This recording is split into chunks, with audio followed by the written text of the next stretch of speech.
Hey, this is John Lee Dumas of EO Fire, and welcome to Master Leadership. Great leaders ask great questions, and this podcast takes you on a journey to master leadership with questions that matter to leaders who matter with your host, Lily Sanabria. Hi, this is Lily, and welcome to Master Leadership, where we connect with leaders worldwide to gain insights on important topics to help us on our journey towards greater significance. If you would like to participate as a guest, or if you have a question that you would like to ask a guest, go to masterleadership.org for more information. Casey Wu is the co-founder of Operators Guild, an invitation only that is built by operators for operators and has no affiliation to any investor group, vendor, or sponsor. Consisting of over 600 members, Operators Guild is an organization that brings together other operators and allows them to share ideas, network, and have access to recruitment services. The ethos of the group is to empower other operators, with positions only remaining open for those that contribute and share their own techniques. Casey has over 20 years of experience in investment banking and operational CFO roles and was the former global head of strategic finance at WeWork. Our interview will begin right after messages from our sponsors. Have you been wanting to launch your podcast and just haven't found the right resources? I launched Master Leadership Podcast in 2016, and it now ranks in top 1% globally. I've gathered all I've learned and created Master Your Podcast in a Weekend course on Master Your Swag app so that you have everything you need to share your voice with the world, minus those excuses. So download Master Your Swag app on Google or Apple platforms to access the Master Your Podcast course and launch your podcast this weekend. So welcome, Casey Wu. How are you? I'm great. Thank you. Oh, we're excited to have you on our podcast. Are you ready to pour into our listeners? Absolutely. Let's do it. Awesome. All right. So tell us a bit about your path to leadership and what you're doing now. My short story is I'm from Southern California. In my 20-year career, it breaks down into the first 10 years I was in the military at West Point. Then I went to study economics. And as an economics major, I was told there's 2 steps to nirvana. One of those is go get an investment banking job at a little island called Manhattan, which I did. I met my wife. I met half my groomsmen. I'm pretty decent at Microsoft Excel, and I had no social life. So that was great. And then the second and last step is get a hedge fund or private equity job and pretty much retire after that. I became a hedge fund investor. It was great. It was challenging. However, after a little bit, I realized I missed my team. I had a nice corner office. It was great. There's no complaints on pay, but I realized that's not actually what fulfills me. What I really missed was my comrades, my colleagues, like the military, like banking. Those are actually team sports. Right. And the other thing I realized is I like to build things. As an investor, advisor, lawyer, consultant, auditor, you advise and transact, which is different than what I consider building. Building a business, hiring one person after you've hired another person, et cetera, et cetera. And what better profession in the world to build with teams than startups, which all it is a bunch of people teaming up to build. Right. So I left Wall Street, took a big pay cut, joined a 10-person fintech startup in New York. That starts my second half of my career, which for the last 10 years, I would consider it an operating CFO, a little different than a corporate CFO. A lot of it in the weeds, business partnering, building the business while leading the CFO function, which generally includes people, IT, legal. And I've been fortunate enough to pair up with amazing founders across 6 companies, ranging from 10 people to 15,000, and business models ranging from pure software, high tech to heavy operating, such as WeWork. And now I'm at a company called Landing, and I am the CFO. Casey, you're incredibly impressive. I love how you've done so much and you really know who you are. And I've come across people who've done a lot and not everybody gets there. I love how you value people and you follow your passion. And that takes courage to realize, hey, I'm a people person. Let me get back to what I love doing. That you value people, you want to add value to people. Those are true leadership skills. So tell me more about Landing and what you do and where we can connect with you. Yeah, I'm very excited to share Landing. So Landing will be the Marriott of apartment living. That's kind of the short elevator line.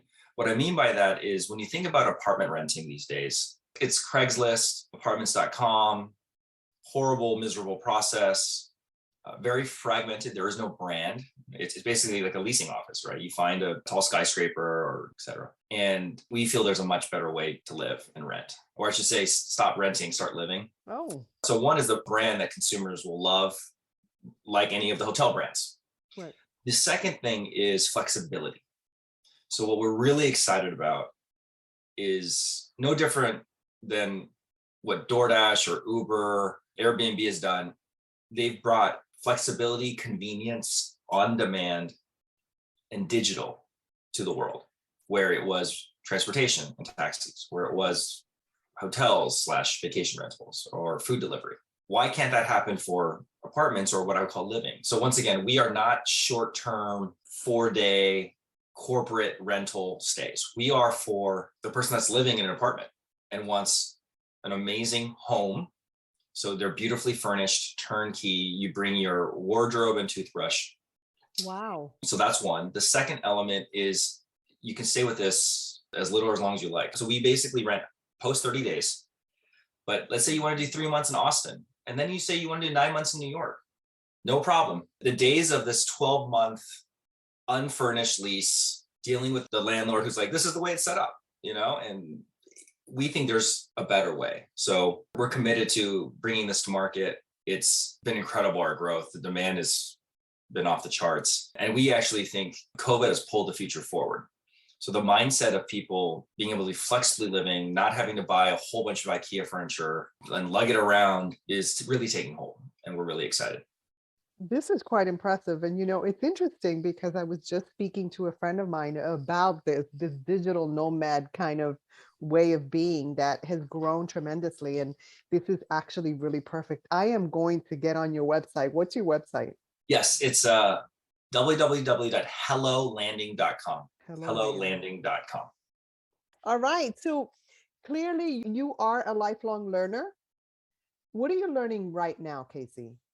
Specifically, I've worked for a long time, so there's a lot of learnings there, but I have 3 children, 5, 3, and 1, boy, girl. At those ages, they start to blossom.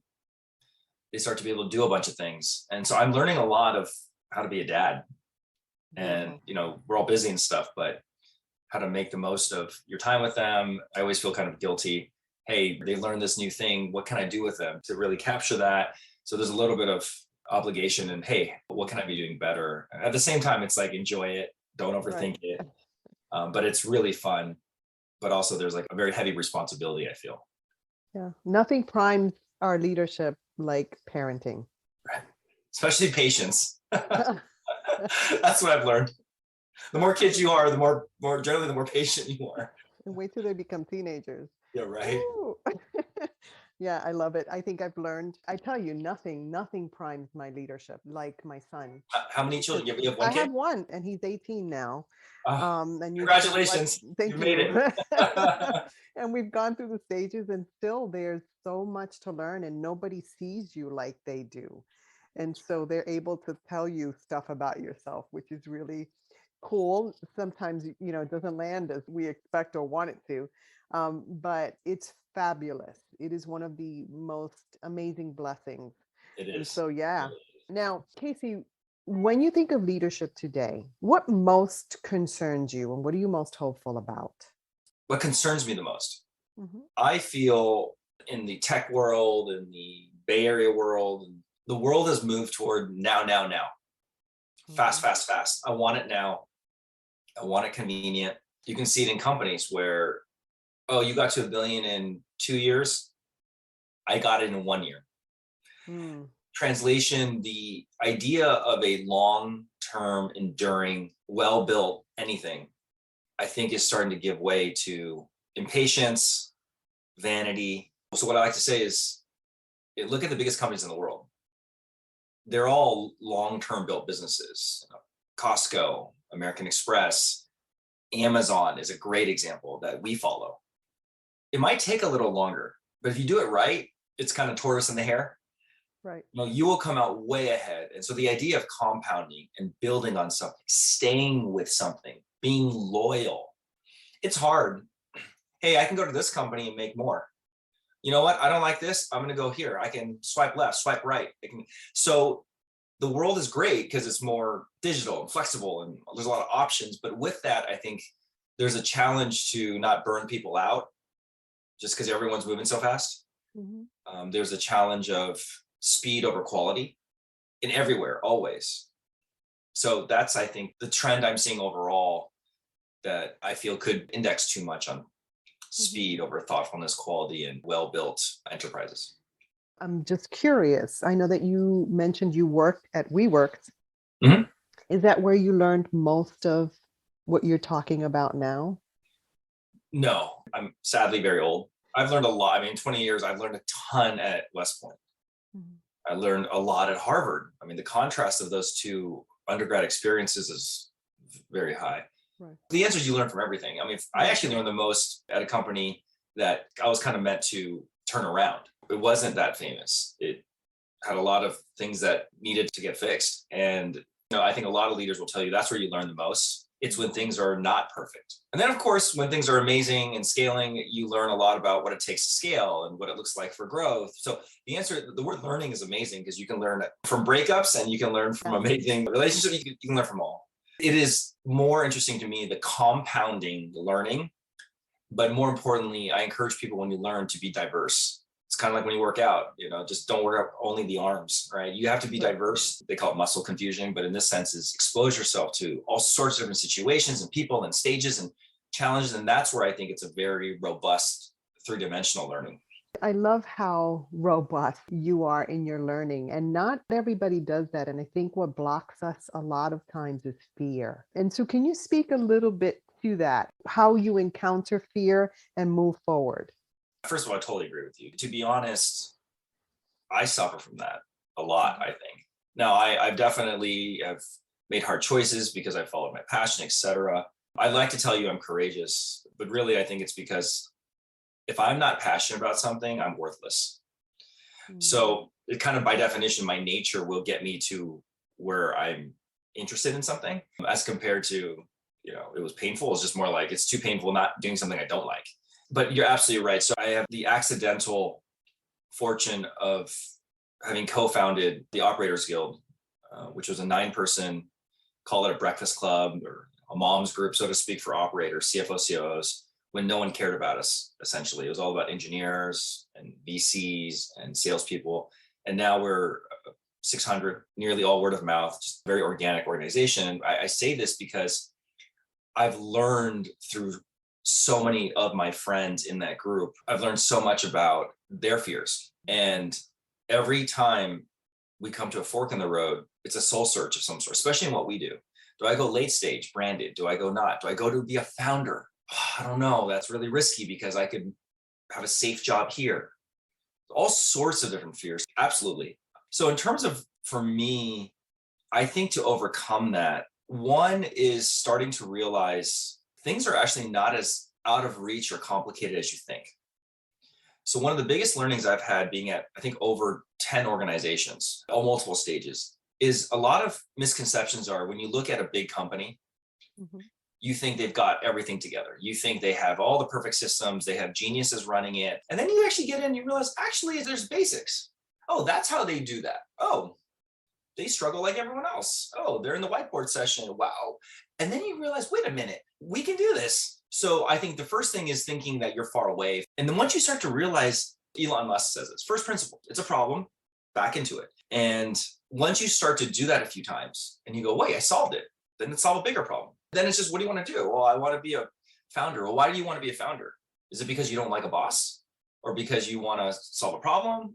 And then once you decide then what's meaningful to you, which is a hard one, by the way, I think that's actually a really hard one. Some people start to different stages of life is like, what's meaningful to me is cash. The other one's like, what's meaningful to me is freedom. What's meaningful to, so that's a tricky one. But after that, you can say, I can do it. I can solve the problems ahead of me, whatever they are. So I think it's that. It's confidence and learning that things are not as out of reach as you think. And so clearly you see the value of having people in your life because you started this guild accidentally, by the way. You're more intentional than you let out, because these accidents, these happy accidents that happen really happen because you are very intentional. And so tell us about your guild, your mom group. Yes. And by the way, I've gotten heat for my mom's group. I said, because there's no dad's groups. And I've never been part of my mom's group, but I know my wife has, and they're very successful when they stay true to the spirit of it. Mm-hmm. So the Operators Guild is approaching 600 top operators, early stage CEOs, COOs, CFOs, heads of business operations, strategy, operations, supply chain operations, revenue operations. We do not have people, HR, legal, IT. Those are also considered to me operators, just because we felt those are very well-served communities. So when I started with my co-founder, this air quote breakfast club, 9 of us who were the VPs of finance and biz ops about 8-9 years ago, it was just a very simple concept of supporting each other. The rules are really simple: is no promotion, no solicitation. What's said in the group stays in the group. Give more than you get, and leave your ego at the door. Love it. And that works really well. And what you realize is all humans, no matter what, desire to be understood, and especially during hardship. So, for example, motherhood is a common hardship amongst moms that only moms can understand. And there's no different. Alcoholics Anonymous, like you name it. It doesn't matter what it is. Boot camp. I learned that in the military. It's common hardship. We're freshmen getting beat up. And guess what? You bond together. So that's the Operators Guild, which is, it's hard being in our jobs, just like it's hard being a CEO. They're both lonely. So in that sense, it's no different than any others. But I think what's different about the Operators Guild, we don't have salespeople. We're not like a business. There's a lot of communities who are, and that's great. We are literally a community first. And because we're all word of mouth, the only way it grows is a very high satisfaction by the people. So when that happens and you grow 99% organically, you have a really strong active community. And the thing I'd like to share to listeners, if anything, is do not underestimate a relationship. And this is probably one of the biggest learnings I've had is, let's say there's group A that has 500 people and group B that has 500 people. What really matters is how engaged and their relationships to each other. You can have 500 that don't know each other. How did we get here? A salesperson stuck us together on an email distro. That's called 500 people on an email distro. Right. That doesn't mean anything. It's not really worth much. And then there's 500 people who are friends, who happen to be on an email distro, but that's just the way they communicate. And the example I use, Barack Obama is a really, really busy person, but guess what? If his friend texts him, he's going to text him back. Like, just think about that. So it doesn't matter who you are or whatever, but spend time with people, get to know them. That's better than what I think. This goes back to what I fear in this world is, oh, I just got 7 business cards at the trade show. Oh, I just have 17 more LinkedIn connections. Oh, how deep are they? And you don't even need to go that deep. 30 minutes, 1 hour, coffee. I'd rather have 10 of those than 10,000 people in my Rolodex. Now, does one get invited to this? Yes, you have to apply. So if you go to operators-guild.com, we get a ton of referrals, right? So we don't have salespeople. We don't advertise. We don't actually invite either. Literally, people find us because another great operator tells another great operator. You do have to be an active operator. No investors, no vendors. A lot of vendors want to get in because they want to sell to us, et cetera. But yeah, it's as simple as that. And I continue to meet everyone. And to me, the value for myself, for my career, I've gotten so much better. It helps my company for the learning we get. It's such a great all around. And then you help people. Right. So we'll welcome anyone who feels like they're looking for that community, who's a top active operator. By the way, so we're director, VP, and C-level. We are thinking about opening up OG Junior to support the people that aspire to do what we do. Because when I was on Wall Street, I didn't have that resource. I had to figure this out myself the hard way.